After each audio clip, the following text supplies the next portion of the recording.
Okay, so now you got to be careful with what you say. So, hey, I wanted to, as always, I've got a couple of people who have already weighed in, including Lila has sent some things on email, and so did Julia, because Julia's at work this morning. And I'm not going to like rush us on this. What I want to do is always, let's start out and see how this played out for you. Questions, comments, things that you noticed, things that are meaningful for you or have bothered you here. And we'll do this by mutual invitation. And I would like to invite Herb first, if I might. Well, one of the stories, there's many stories in this story, and one of them that kind of meant something to me was when, Jacob comes to Egypt. And by the way, those guys made a lot of trips back and forth, and finally dies. And then the brothers are concerned that Joseph will, after Jacob's death, seek revenge, even though he tells them many times that it's past and they have nothing to be afraid of. And so they confront him and say, well, what do you intend to do with us? And that bothers him greatly. And he weeps, in fact, because they don't believe that he doesn't intend to seek revenge. And it was kind of a telling story, and spoke of the kind of the love that was really there in the story. So yeah, I'm going to pass to Ellen. Ellen, you there? You're you muted. Now, you got it. Took a minute to get it there. Thanks, Herb.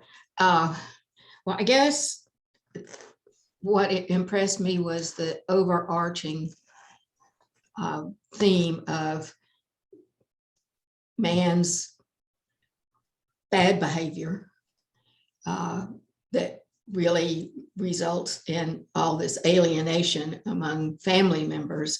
And then ultimately everything works to the building of the families in spite of our actions. And I don't really quite know how that transition comes about, but it seems to me that it has to come through revelation to each individual person of the fact that their choices were not the best choices and that there was a better way, which would have been God's revelation, I think. Mm-hmm.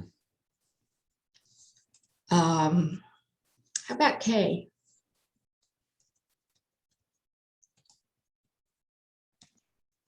I really enjoyed that video this morning. I thought that he did a great job. It's one of my favorites.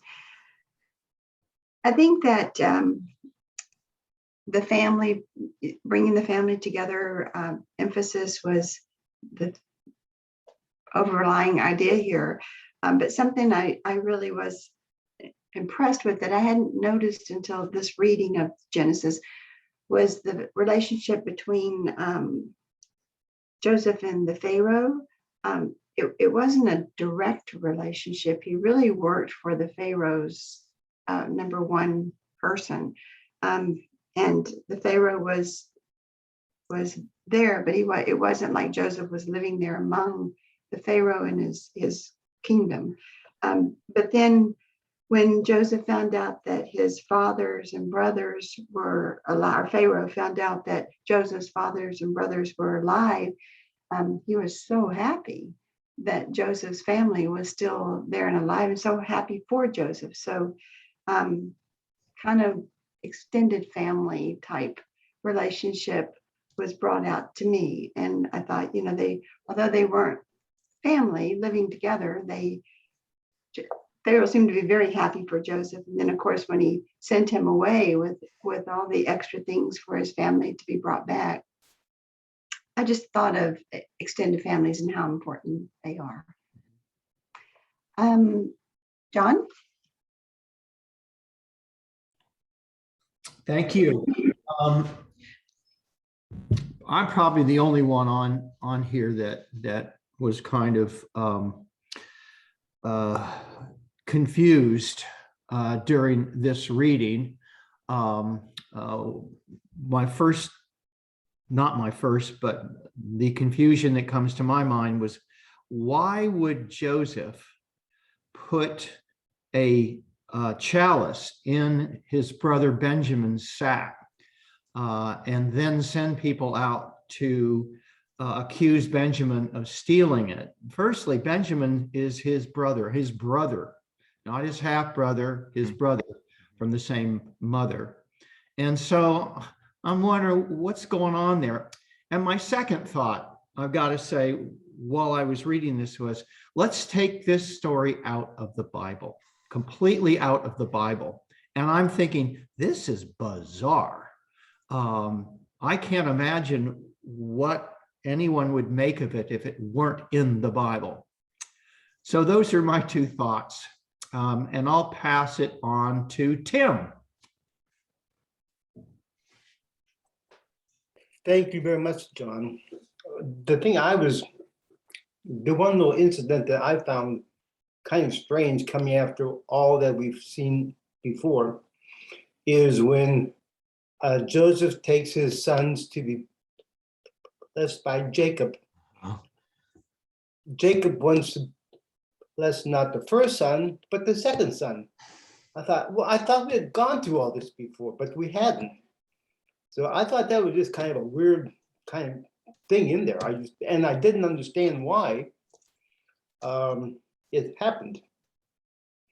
So I'll pass to Lila.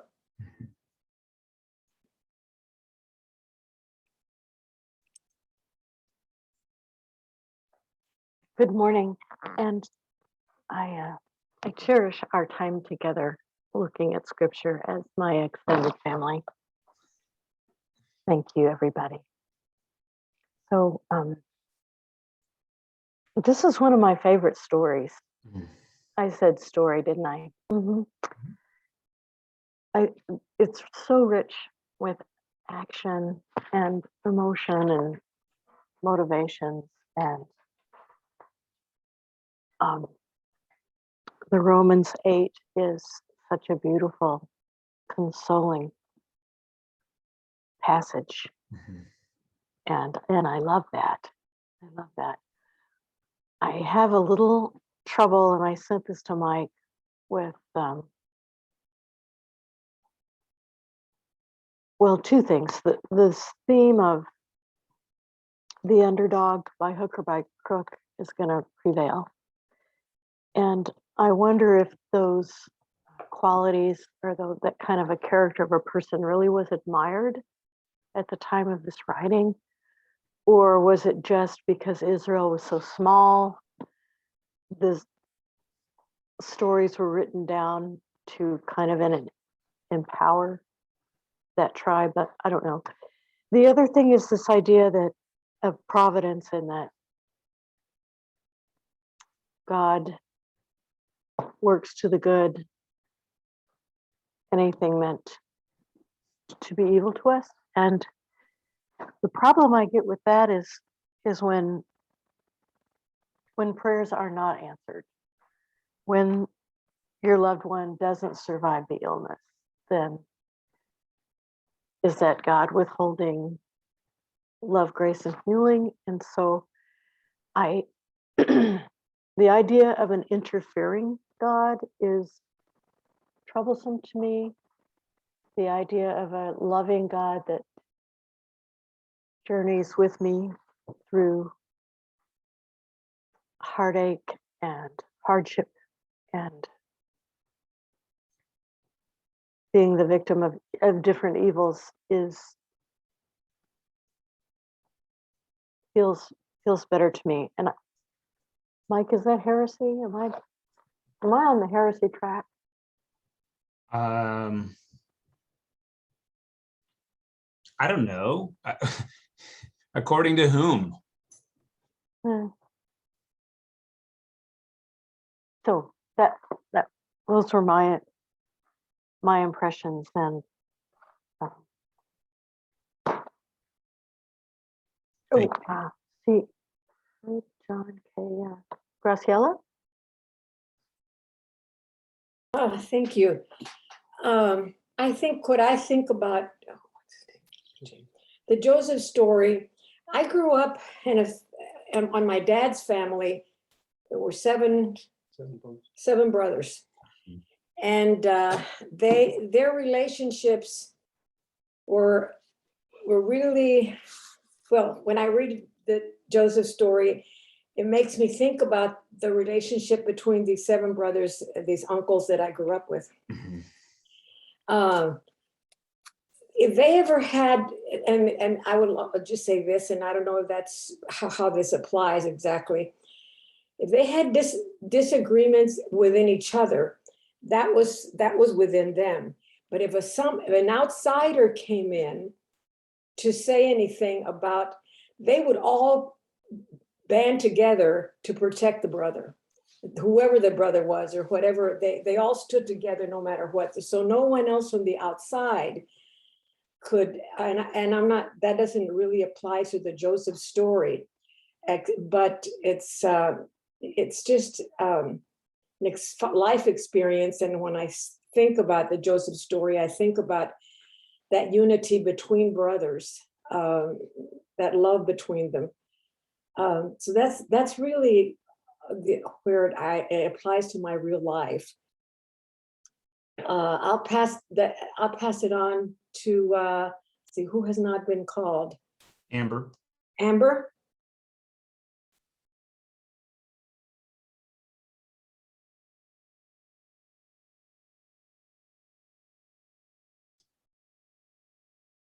Amber, are you there? Your mic's off.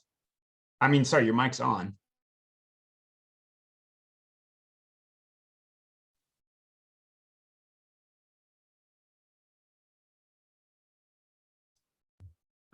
Amber, we're not hearing you, so I don't know. I'm not sure what's going on. Feel free to hop on if you want to.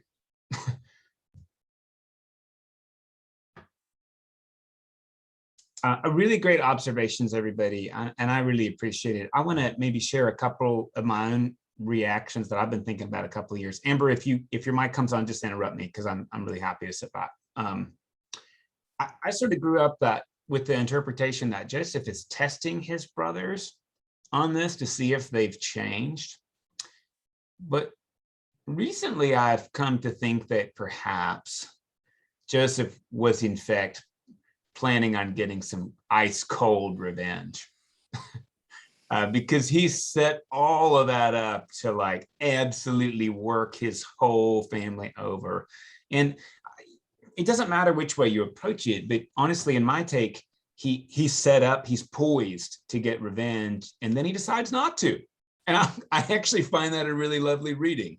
And I don't know why he changes his mind, but like, why he sets his brother up. And please do notice, he's a sorcerer. Like Joseph is a wizard.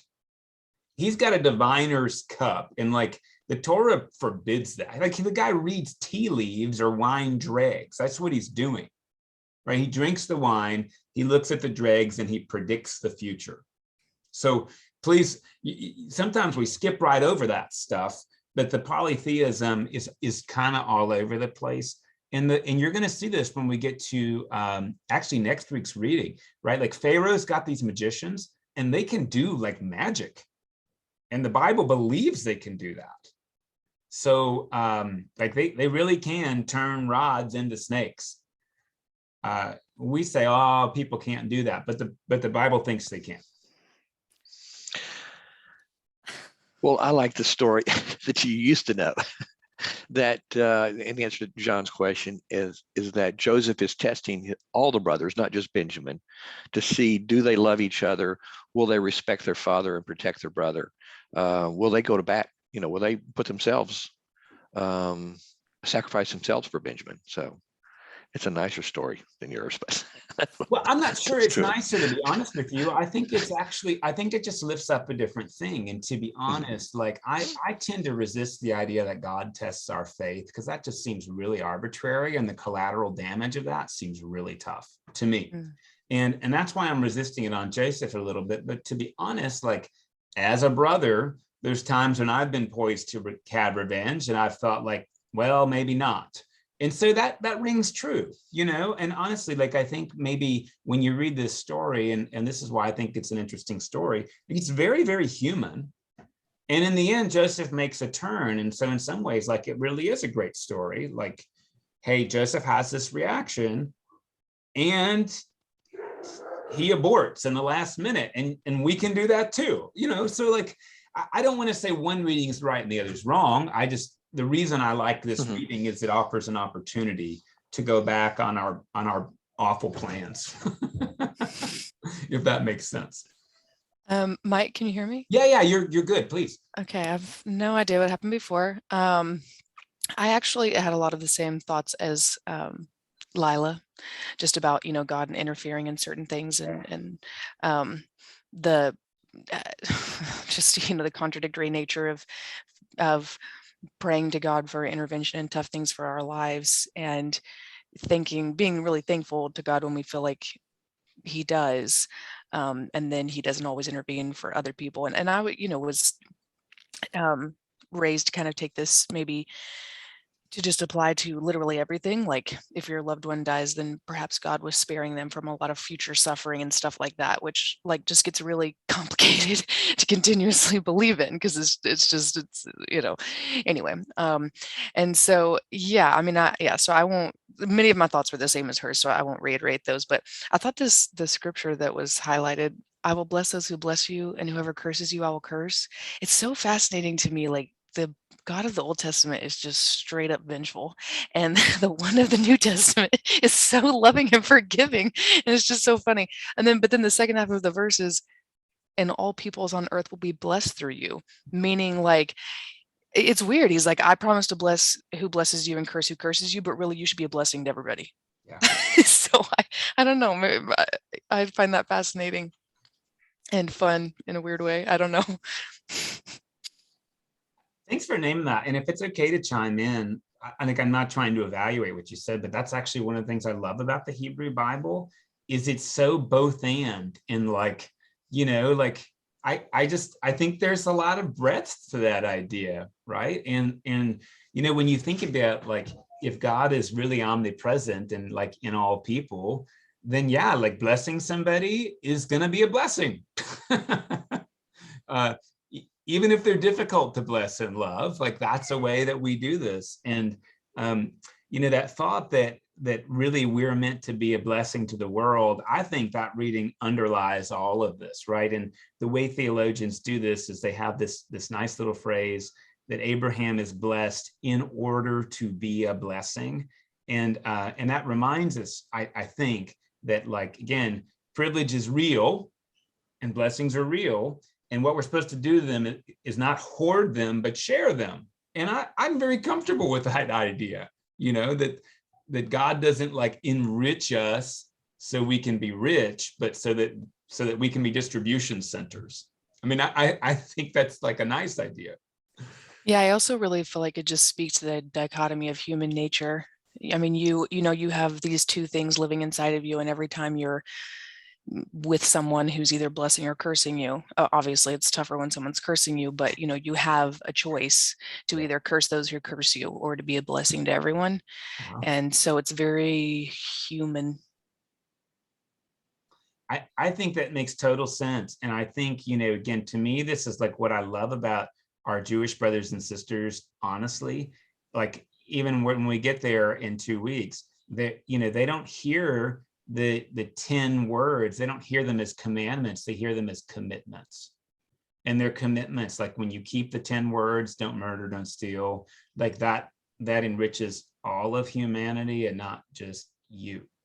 which I think is really lovely, and sometimes we've, like, strayed so much into individualism instead of individuality that we make it all about us, when really, like, I think blessed to be a blessing is about the whole world.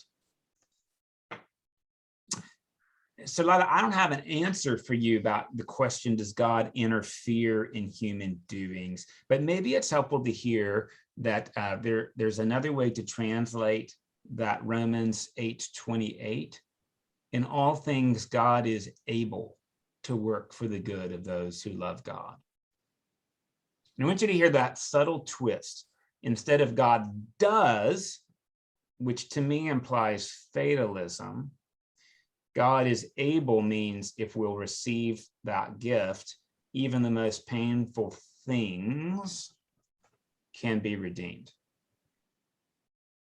Now, this is going to sound weird. I don't think God goes around giving people cancer so they can come to enjoy the life that they have. Cancer is what it is. But I will tell you, and this is weird because I'm not prescribing it, but I know lots of people who, having been diagnosed with cancer, have really started to enjoy their life like never before, mainly because it was on the line. I don't think that's required, and I don't think God does that. But I think the sort of the idea is where no matter where you find yourself, God is able to turn that around. I do think if we're not willing or able, God gets that too. I want to say that. Like, I think God has empathy, so that if like cancer ruins your life, then it did. And God gets that. I just know many people who have had cancer who are all of a sudden really joyful people, which is really weird.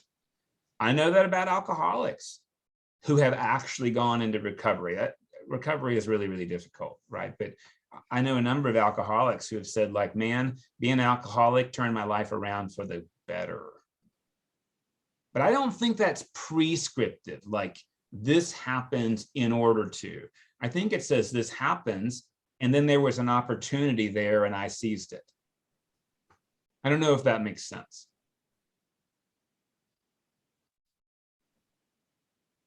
And so I think like that opportunity, it's not to find a silver lining, but to like embrace redemption in the bleakest circumstances. That's one of those things that Paul calls God's ability.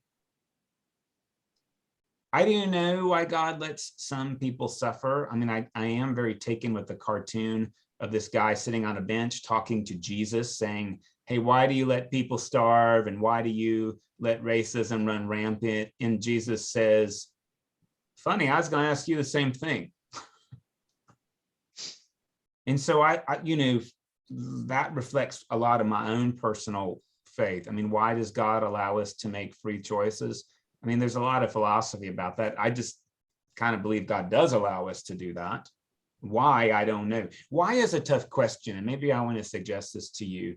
When I ask my children the why question, there's really no answer they can give that's going to satisfy me.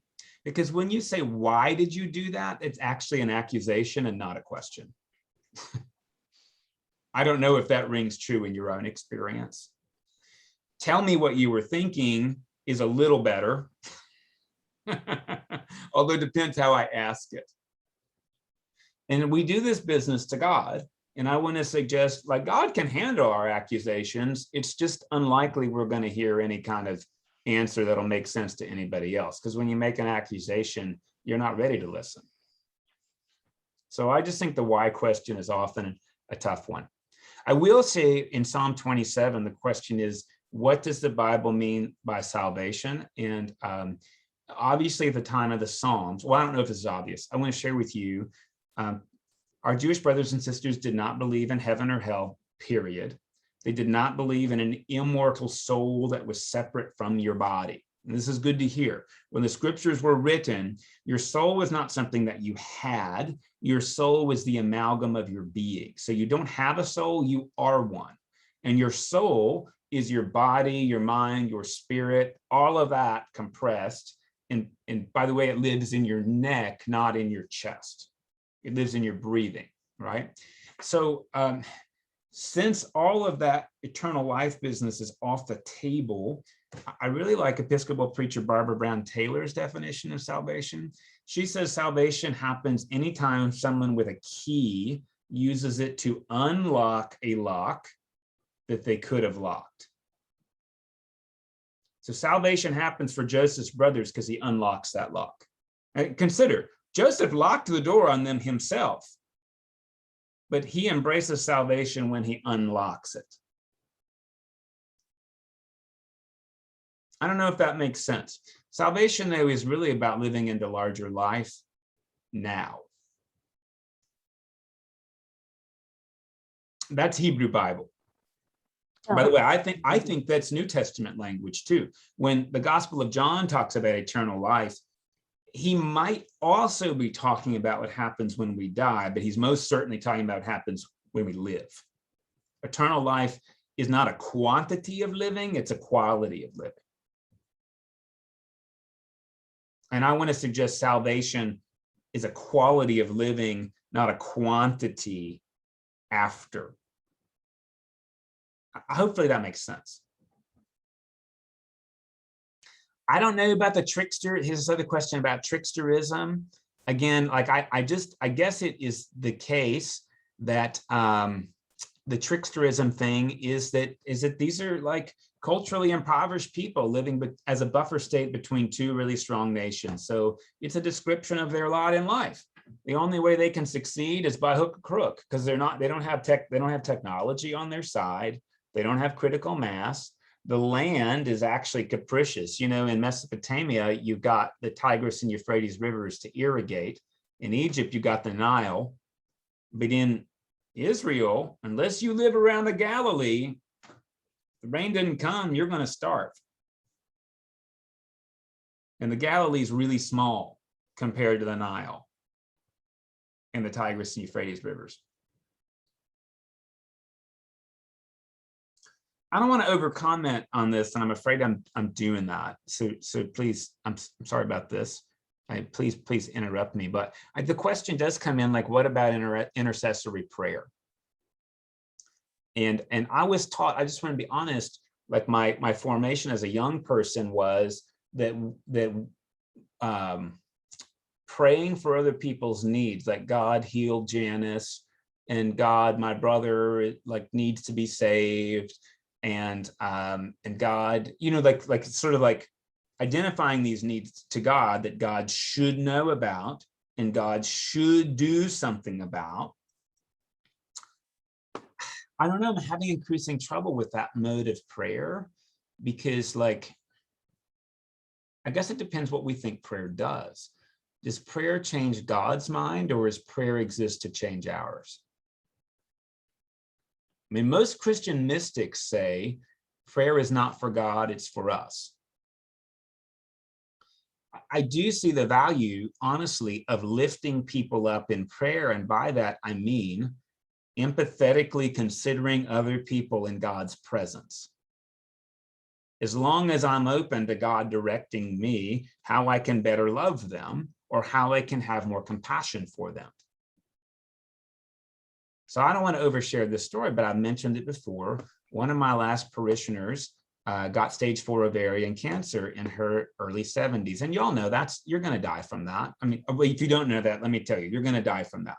And you can either die from the cancer or the chemo. She wanted to fight it because she had some grandkids, and her kids weren't taking the grandkids to church. So one of her reasons for living was so that she could take her grandkids to church, which was kind of nice. But I found myself laundry list praying for this woman as I walked in the mornings. And, you know, one day I was like, you know, God, help this lady accept that she's going to die because I don't want to see her suffer. And I would tell you, like, it wasn't audible, but I had this voice show up, and maybe it was an inner dialogue that said, well, Mike, why do you get to pick how she lives and dies? Like, why do you get to pick that? Well, I didn't even pause. Well, because I've been in hospitals and I've seen how bad that is. So just help her accept the fact she's going to die, and die peacefully. Now, you may say that's a twisted prayer, but I really meant it authentically. And again, the little voice came back to me and said, but why do you get to pick? And so, like, I spent the next 20 minutes having like an argument with myself in God's presence about what was going to be best for this woman. And the winning voice was, it was up to her, not me. And then the prayer I started to have was, well, God, I just help her understand what this is going to look like and know where to put her energy. And you might say that's a wishy-washy prayer, but actually I thought that was a really good prayer. That she knew what she was up against, I mean, really, and where she chose to put her energy. We call that discernment in the church, that she could discern, and that she would have the courage to follow through with her discernment, whichever way it went.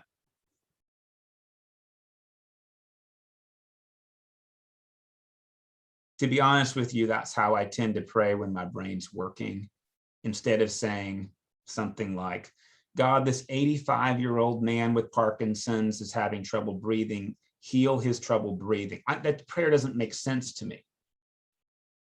I don't know if what I'm saying makes sense to you.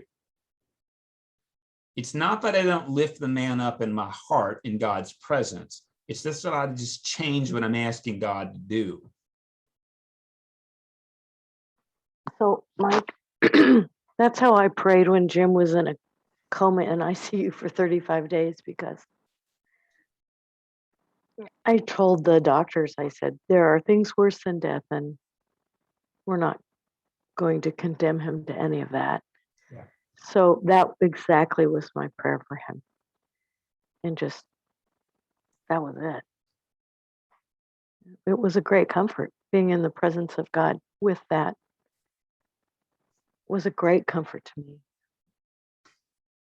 Yeah, I will tell you, like when people are on death's door, I usually do, like, again, lift them up. And that's a phrase we use, right? That just sort of means like, I really try to escalate my thinking to a different level than it normally sits at, right? That both the person who is struggling for their life and their family can come to peace with where they want to put their energy. And a lot of times, you may or may not know this, sometimes people lay in the bed suffering because they're afraid their family doesn't want to let them go. I don't pray that they'll die. It's not like that. It's just that they'll have discernment and mutual agreement about this. And that, again, that they'll know where to put their energy. You know, some people, there was a lady who I saw for years, and every time I saw her, she was like, I'm dying this week. And after 2 years of that, I was like, let's just be honest. You are not ready to die. If you were, you would have already died. So here's my question. What is it you're living for? And she was able to identify that. And she said, you're right. You're right. Like, I've been living to see this grandchild born. And then I'm ready to die. And the grandkid came and she wasn't ready to die still. And she was like, well, because I want to see him some more. I was like, great. Like really, like now you're being honest about what you're doing. And that degree of, and it's not about right or wrong. What people choose to do with their life force isn't about right or wrong, as long as like we can come to peace with that. I use intercessory prayer sometimes when I say like, God, I have no idea how to love this person. I don't think God is going to magically insert that knowledge into my head. I don't think it works that way. But actually, I think sometimes like that moment of confession in God's presence starts to open the door for ways that I can reconsider. Because that's intention setting. I don't know if that makes sense. I'm not saying that intercessory prayer doesn't work. I'm not saying that. I'm saying I feel like it works a little different from the way I grew up. And there's this lovely book, if you like to read books, it's written by some evangelicals, actually. The book is called Never Pray Again. And the book suggests that instead of just in church saying, God, feed the hungry, the book suggests like, get up and feed hungry people and let that be your prayer. Or instead of saying, God, I hope that other person will apologize to me, it says, get up and make peace and let that making peace be your prayer. And I actually think that makes a lot of sense. And it doesn't eliminate the ask. It just sort of says, follow through on the ask with what you do. Now we're going to see, this is really curious, what intercessory prayer looks like between Moses and God in 3 weeks. And it's weird. But we'll wait till then. Okay, question about polytheism with Joseph. Yeah, absolutely. Identifying 3 different gods. Remember, like these people are not monotheists. They're not. And that's just really helpful to hear. Lack of trust and reconciliation among brothers is really sad, but it's a theme. Remember, I suggested to you that I think Jacob never really trusts Esau. But I think that says more about Jacob than it says about Esau. And I think actually it's hard to know with Joseph's brothers, right? But like, are they able to forgive themselves for what they did to Joseph? And are they projecting their own tit for tat vengeance on him? I don't know. I mean, look, I got a brother. Total reconciliation is really hard because you got history. Even the best brothers got history, right? I mean, like, without being like overly like open, I mean, my dad blatantly favored my older brother. It was like the Joseph story, blatantly favored him. And that wasn't my brother's fault, but I got issues over that. And my brother's wrapped up in that because he was the beneficiary. And actually, like, even though we're both grown up, he still acts like the favored kid. So it's not his fault, but it's there.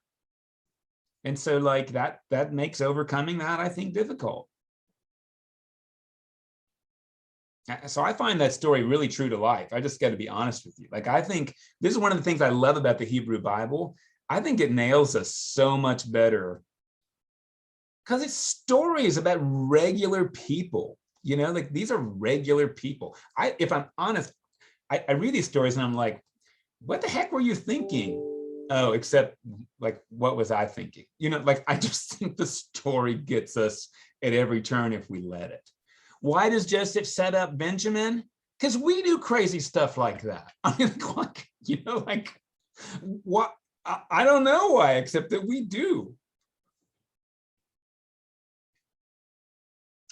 Julia asked this really great question that I want to get to because we read Romans 8.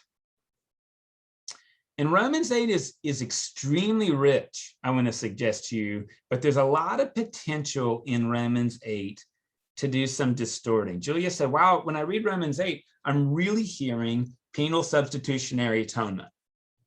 Jesus became sin to take away sin. And I suggested, well, you know, there's another way we could read it. And if you read all of Romans 8 with this in mind, I think it bears out that, you know, actually, like, instead of reading Romans 8 like, oh, Jesus is God's plan B, like, Jesus is God taking humanity fully into God's presence, because I didn't bother God to do that. And you can read the chapter two different ways. Emergency fix, or God actually likes physicality. I don't always know why, because I don't always like physicality, especially as I age. And I'm like, why am I growing barnacles on my skin? Like, that's really weird. That's what my dermatologist calls them, barnacles on the body of life. I'd just rather not have those. But that happens. Like you're just a baby. You're a sweet baby. Just a young wee thing. I so appreciate your patronizing me. It really touches my heart being patronized. It's my gift. It is a gift. I have received it fully. Yeah, no, but it's a funny thing, right? Like, a lot of times we resist, and it just occurs to me, like, I don't know if you've heard of Martin Heidegger, but he was actually a very devout Catholic. His devout Catholic faith wavered a little bit because he said a lot of his Christian brothers and sisters engaged in religion as escapism, which is really just they didn't like the body they had, so they yearned to get out of it. And that's a sad way to live, isn't it? Because it really means you're not present, like you're always somewhere else, instead of like, yeah, look, arthritis is painful, and like we cope with it. And I guess it could. I mean, it's fair if you let that ruin your life, like you've got an excuse, but you don't have to do that.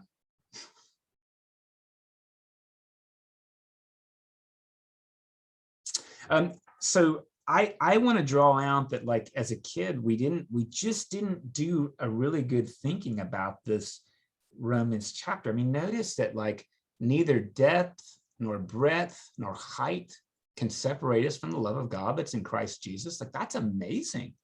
But we as Southern Baptists were so afraid we were backsliding away from God's favor. And it's like we didn't even take that scripture seriously, even though I'd memorized it.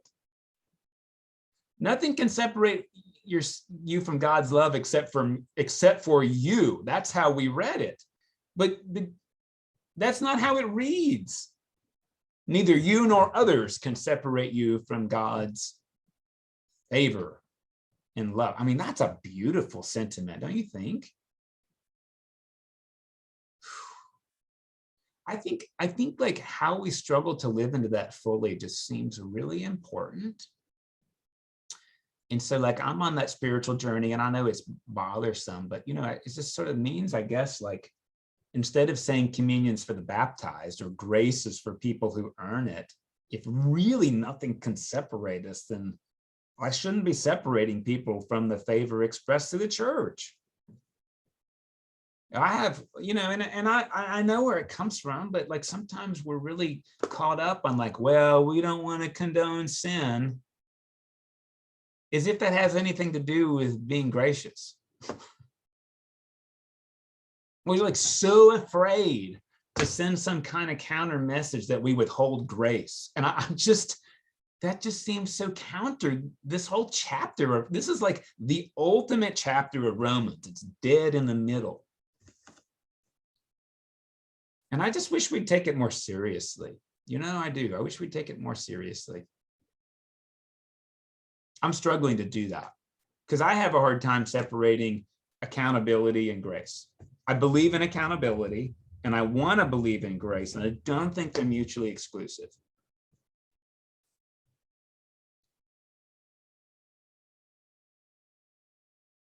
And I think what's bound up in what I just said, and I see in the Joseph story, is really the difference between justice that's restorative and justice that is what we call retributive. So retribution is about punishment and revenge, and restoration is about healing the breach. I want you to consider that the way we do jail in America is about punishment and revenge. I don't know a single prisoner that said, boy, jail conspired to rehabilitate me. Every prisoner I know says jail conspired to punish me. Now, I think it's because we don't know how to do restoration on a big scale. It's hard. And there's probably not a one size fits all. And in this story with Joseph, I think Joseph, again, this is coming back to my suggestion is Joseph aims at retribution, but then he circles back. And what happens is an attempt at restoration, but this as well in your own life. Like forgiveness is a one-way thing. Reconciliation takes both of you wanting it at the same time. And if you both don't want it at the same time, you will not have it. Where do you see that he wants retribution?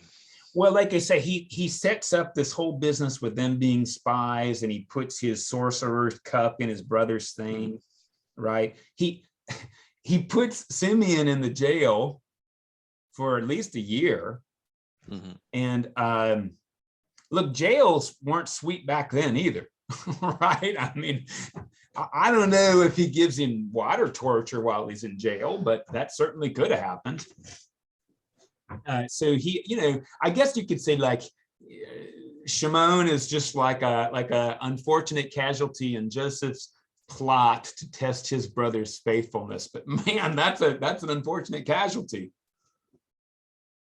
I see what you're saying. I kind of always think that he had a bigger, even when he's doing these things, he had a bigger plan, and that was to restore their relationship.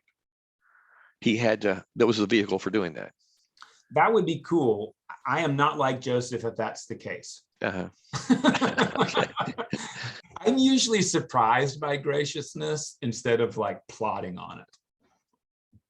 But that says a lot more about you, because Herb, I perceive you to be somebody who plots for grace. I do. I perceive you to be that person.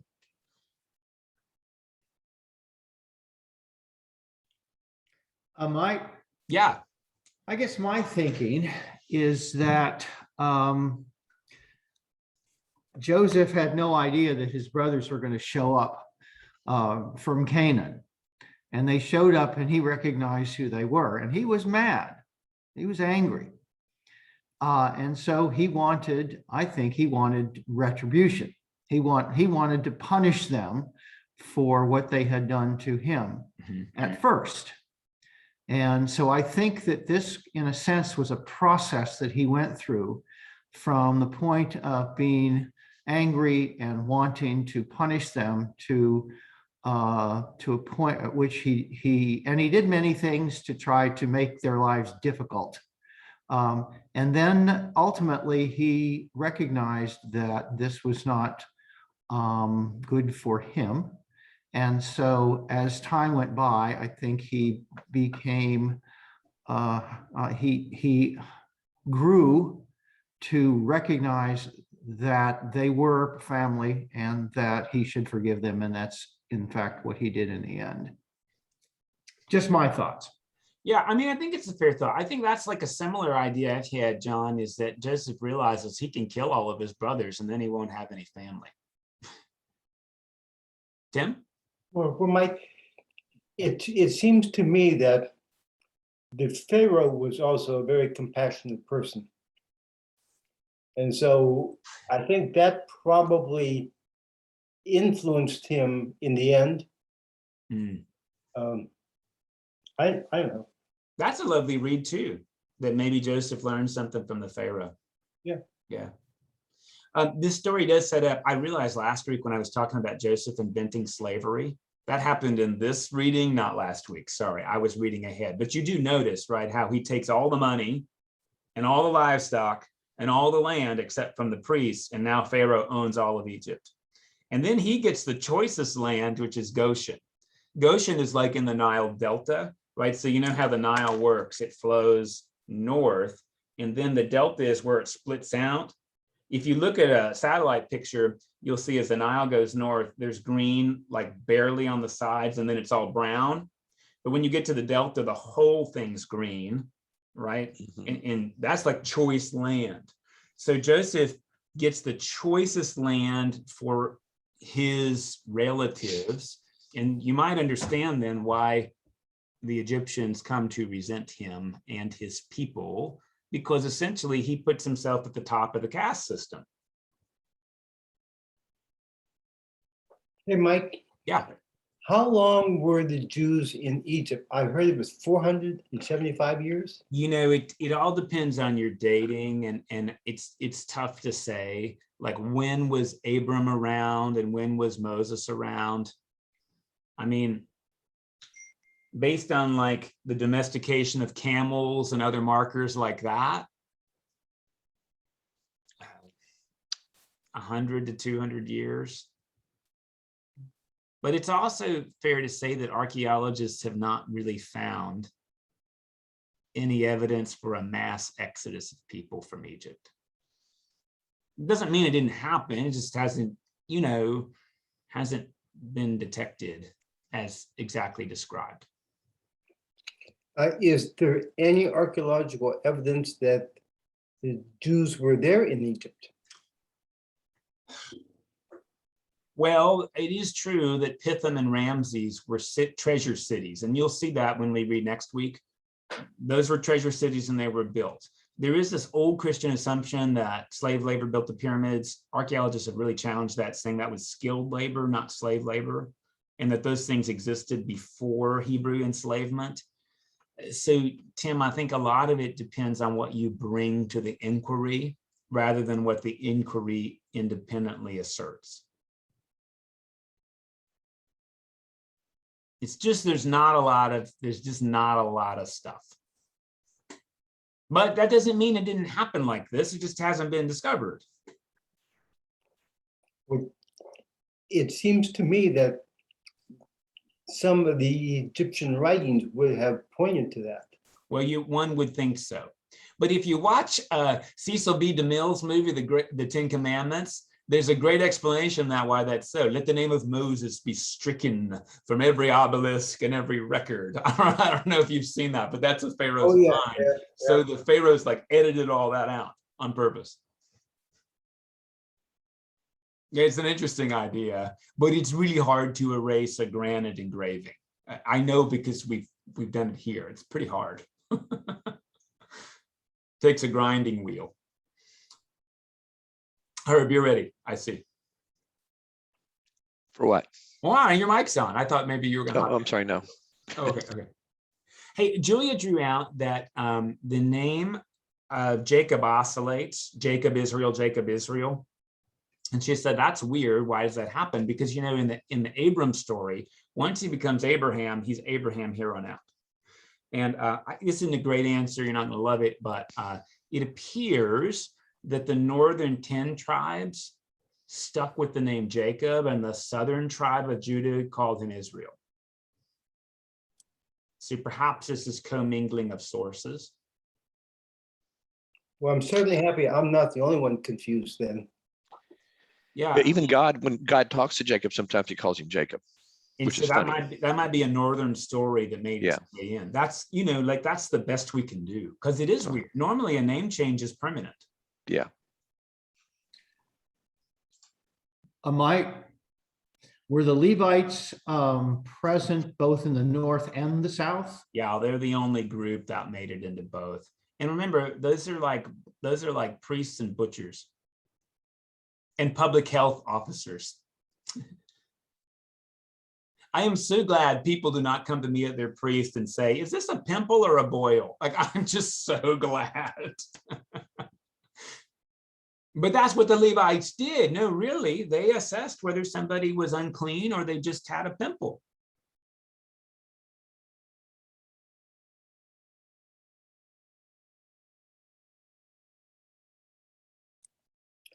How long did the Levites stay as butchers before they became kind of priest in the temple? I mean, you know, just kind of regular priest. From the get-go, they were always both things, and it depended on who your ancestor was. The priests come from Aaron, which, curious enough, the name Aaron also means ark in Hebrew. And then the other Levites, like the ones who were around, like the regular people, those come from Moses. So they're all in the same family. And again, you can recognize, if you have any Jewish friends, the last name Cohen, the word Kohen in Hebrew means priest. So those would be like candidates for the priesthood, the Cohens would be. Lila, yeah, that's what I'm trying to suggest to you, that the Jacob and Israel story can be a conflation of stories from two tribal traditions. Absolutely. And the editors wove them together. And sometimes we say, well, the editor did a bad job. It actually, maybe the editor was very thoughtful in doing it this way so that you could tease out what's from where. Don't know. Do we know when this was written? Is there Well, yeah, so in general, when we talk about source criticism, remember some sources use the Y word and some use the E word, and then there's like priestly stuff. The Y word stories, most people say, came under Solomon. And then like the E tradition that uses Elohim for God, seems like that came around 600 during the Babylonian exile. And then the P sources, which usually have to do with like ritual purity, like half of the book of Exodus, probably also came around the Babylonian exile, but from like a different group of people, the Kohanim, the priests. And then when was it all edited? Maybe around that time too. And that's what we call the D source, like Deuteronomy, or the editor or the redactor. How many times it's been edited, we don't know. And a lot of times we don't realize that our Jewish brothers and sisters, right, I told you this in the first week, they rank scripture differently. So the Torah is highest rank, and then like the Psalms are lowest rank, and that the order of the Hebrew Bible is different from how Christians have ordered the Bible. Like in the Hebrew Bible, Ruth comes last, which means it has the least authority over anybody. And the reason Ruth comes last is because it doesn't mention God's name a single time. Just ahead of Ruth the last one is not Ruth, it's Esther. Ahead of Esther is Ruth, which they consider to be long as well. I mean, long. I used the wrong word. Low authority, later writing. It's a slightly different order. Job, Lila, Job is one of the older readings, at least chapters 1 and 2. Those seem to be very old because they presume a pre-monetary economy. Job doesn't have any money. He's got goods that he barters with. Now, the rest of the story seems to come from different phases, like Job arguing with the friends. That probably comes from like the E tradition. And then there's this other friend called like Eliphaz, and he shows up out of nowhere. He's never there, but he just shows up, and he seems to be the latest source in the story.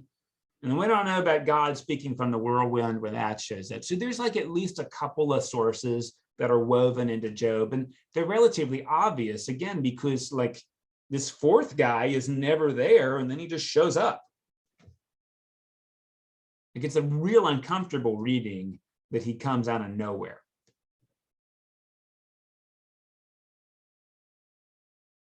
Did you notice how Jacob, like, talk about being a dysfunctional parent till you die? He never deals with his kid's malfeasance until he's on his deathbed, and then he curses them and dies.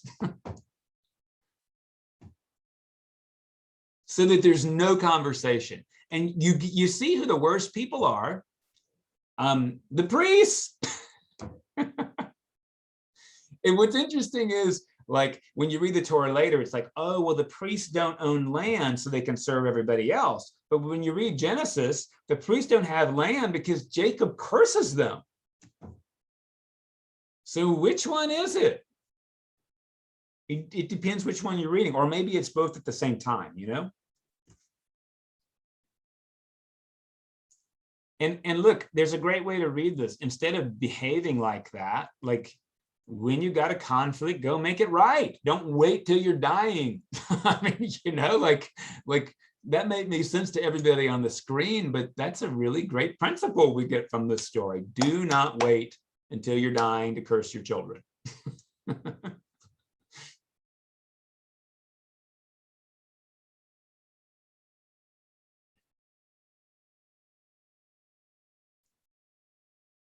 Your deathbed. We go to begin. Yeah, that's when Jacob does it on his deathbed. He gives his blessings, and blessings is in quotes, right? Because as I told you, the word blessing can also be translated as curse. And I tell you, some of the kids get blessed and some of them get cursed. Reuben gets a curse. Shimon and Levi, they get cursed. So why did he? I still don't understand why he did not give his blessing to Joseph's oldest son, but instead tried to give it to his second son. Well, because that would be consistent with the rest of the book, where the younger kid gets the blessing, even though culturally they shouldn't. What's funny, right, is that there's this system called primogeniture, and the way that works is your oldest son gets 90% of your stuff. Your second-born son gets 10%. No one else gets anything. Your oldest daughter gets 0. Now, some people say, well, no, the oldest just gets a double portion. But actually, this is sort of this thing I'm telling you where the oldest gets like the lion's share. That goes all the way up to the Middle Ages, right? So consider if you were an aristocrat, your oldest son was going to be the noble. Your second oldest son was going to be a bishop. And then you didn't know what to do with your other kids. You just didn't want to have to pay for them. I mean, that's just sort of how nobility worked all the way up until like 1800s. Mike? Yeah. For those who watch Downton Abbey, you may remember that I guess the Earl or whatever anyway, he had 2 daughters, or had daughters, Who could not inherit. Turned out that it was going to be a nephew who actually received his inheritance because he was a male, and that would be Matthew. So I mean, and this, you know, this was circa 1900 that this was being that this show was supposed to be taking. 1920s, right? Because the First World War is going on. That's true. Yep. Yeah, that's an old system. I mean, thank God for Ruth Bader Ginsburg, so that women can like own credit cards and inherit property without like it being a thing. But that's recent in our own country, the women having her own credit card.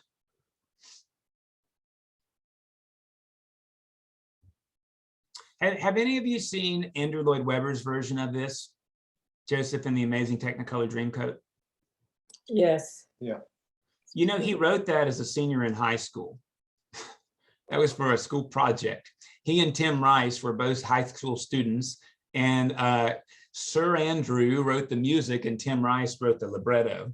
And it's a pretty like cursory read of the story, right? He doesn't do a lot of, Jesus Christ Superstar changes the story in some really interesting ways, like it's got a lot of interpretation in it.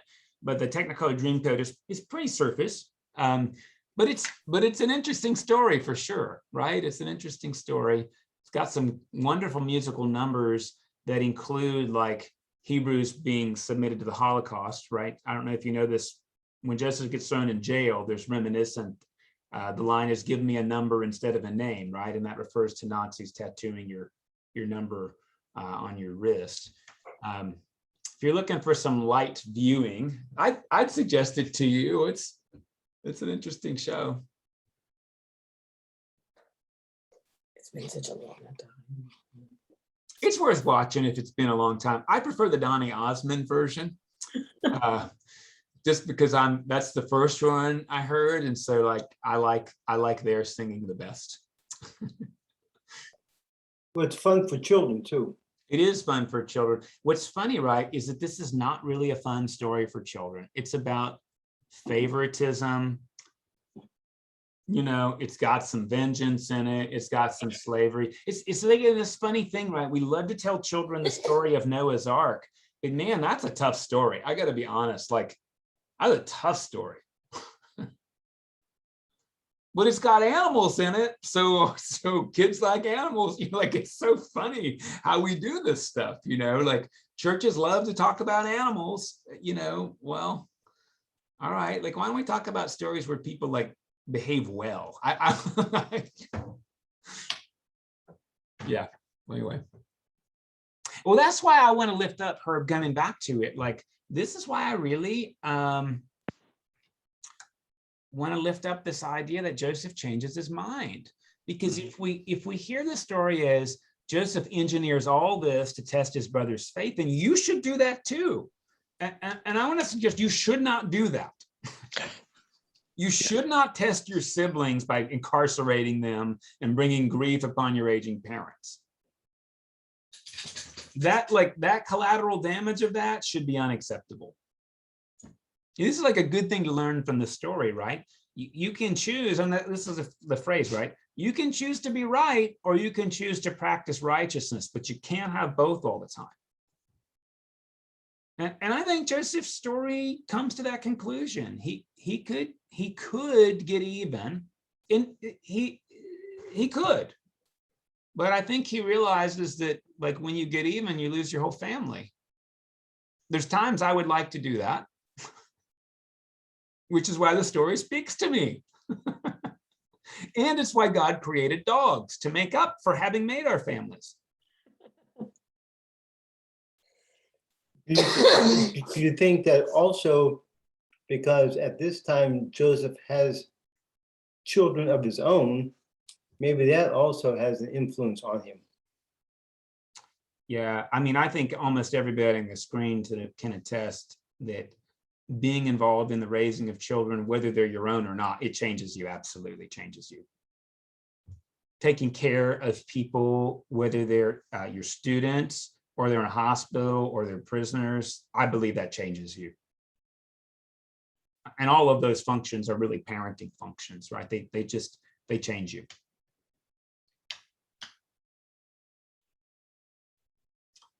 And I think it's fair to say Joseph does undergo some changing. Although you do notice at the end of the story, right? His dream came true, and he is the one with all the power.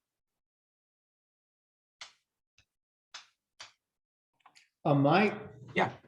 Interesting. When I know folks have said that they thought, and they're probably right, that they thought that that Pharaoh was was a good guy. And frankly, my thought was he's lazy, because he just gave up all of his responsibility to Joseph. Now, he recognized that Joseph had skills that perhaps he didn't have, but at the same time, he basically said, you do it. And I don't know that we hear in the story anything more than that, other than he, he just sort of gave Joseph whatever he wanted, because Joseph gave him what he wanted. Well, I'm not even sure that he gave Pharaoh what he wanted. The result was that Pharaoh became a slave master, but I'm not sure that was the Pharaoh's plan, really. I think he just sort of hands off, you do what you need, you do what you want to do, and make sure that you take care of me. Yeah, I think that's a fair read, but we all know that that's how the American president works, really. I mean, God, I hope that Joe Biden is not setting fiscal policy. He's not qualified to do that. Sorry. He didn't have to send them back to Canaan with all the carts and all the food, and he didn't have to give them the land of Goshen. So I think he comes out a hero in it. Maybe like Tim said, maybe he's the model for changing Joseph. That's an interesting read. It is also hard to know, like, does Pharaoh set the stage for future resentment of Joseph's people? Because the first chapter of Exodus is going to say a new Pharaoh who didn't know Joseph comes to power and turns the tables completely the other way. And again, I told you there's a potential read that these are the Hyksos, and the Egyptians overthrow the Hyksos and take their stuff. So that's maybe there. One other thing to highlight, just as a last note, please notice that Jacob cannot be buried in Egypt, cannot. So there's this really important connection that even your body needs to return to the land of promise. And I don't know if I told you this last week, but if you're an Orthodox Jew, you really clamor to be buried in Israel. And if you can't, it's really important that some of the actual soil from Israel is put in your grave wherever it is. So that's all showing up here, right? And part of that in this story, part of it is because God doesn't have dominion in Egypt. God has dominion back in Canaan. Exodus is going to undercut that idea, right? Because when we get to the plagues, most people read that as God outpowering or overpowering all of the gods of Egypt, including the Nile and the sun, etc. But that's a novel idea, right? Gods were like had territory in the Hebrew Bible. Mike, do we know where Joseph was buried? I mean, is that location something that archaeologists have ever sought to find? No? Well, I mean, sure, some people have tried, but no, we don't have a grave for Joseph. As you know, we do have a grave for Abraham and Sarah in Hebron, which, our bus driver, Yuval, said you need an armored bus to go there, and basically a militarized escort, because it's really controversial. There's a Jewish entrance and there's a Muslim entrance. And I don't remember, I guess Christians go in through the Jewish entrance. I think that's what he said. But we didn't go to Hebron on our pilgrimage because you needed a security detail, because it's in Palestinian occupied land. But they didn't find Joseph's body there as far as they know. You know what I mean? Like, it's not in this tomb with Abraham and Sarah. Well, it does say he was buried in Egypt, Joseph, right? Yeah, and so that's another problem. And that's a weird bit about Joseph, right? Dad has to go to Canaan, but Joseph stays in Egypt. That's the book, the Genesis makes it clear that Jacob was embalmed, which we know kind of to be an Egyptian thing. Would it have been a Hebrew thing, or was that necessary to tell that story just so they could get him back to Canaan? Maybe that one, Herb. It seems like the Hebrew practice, even up into the time of Jesus and past, right? And we went to Israel, we saw this. There's a big tomb with like a slab, and your body lays on that till it rots. And then they collect your bones and put it in an ossuary, like a bone box. Mhm. And that goes into a room full of mail slots, and that way tombs can be more efficient, and they just only bury your bones. And it's helpful to remember, like, a lot of these people were buried in caves, not under soil. Hence they needed rock doors so that, carrion, whether those are wolves or birds, didn't like eat you, because Yes. that could like affect your afterlife somehow. My impression was that the Hebrews would have buried fairly quickly in general. Would that be Well, fair to say? That's definitely become the tradition. Yeah, and at the time of Jesus too, right? Like, you need to get in the tomb within 24 hours. Still true, having been a chaplain at a hospital, a Jewish patient is not allowed to go to the morgue. So the Jewish undertaker has to get them like immediately, and you got to bury them within 24 hours. Mhm. So I think that it's fair to say that's an old custom. And then that embalming thing absolutely would be the anomaly. And that's so Yeah. the body can get back. Yeah. So Orthodox Jews do not get cremated. No. Curiously, this may be interesting for you, I don't know, but Orthodox Jews who have tattoos can't get buried in Orthodox cemeteries either. You mentioned your brother had a tattoo. He's got two. Is He's he gonna tried have- really hard to get them removed. Guess what? They don't come off. Like, it doesn't matter what you do, they don't come off. So this is a major issue for him. He's hoping he'll get some mercy at the end of his life, because sometimes that can happen. Like, could he get buried in Israel? No way.